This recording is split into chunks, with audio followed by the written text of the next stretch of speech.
Il a plu à Dieu, par la folie de la prédication, de sauver ceux qui croient. Car la folie de Dieu est plus sage que les hommes, et la faiblesse de Dieu est plus forte que les hommes. 1 Corinthiens 1, 21-25. L'histoire nous apprend que la propagation de l'Évangile se fit avec une rapidité stupéfiante au cours des premiers siècles de notre ère.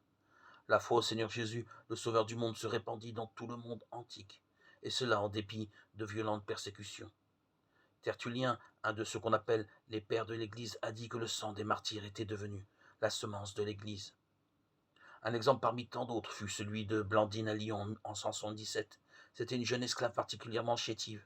Elle fut emprisonnée puis torturée parce qu'elle était chrétienne. Pour être libérée, il lui suffisait de renier son Seigneur.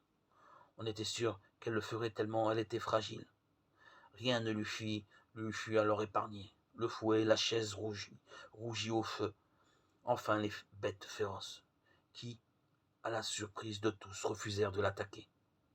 On la sortit de l'arène afin de la réserver pour le dernier jour des jeux publics. Elle fut alors placée dans un filet et livrée à un taureau sauvage. Il fallut la transpercer d'une lance pour lui ôter la vie. Elle avait été fidèle jusqu'à la mort. Révélation 2:10. On peut imaginer les bourreaux rentrant chez eux le soir.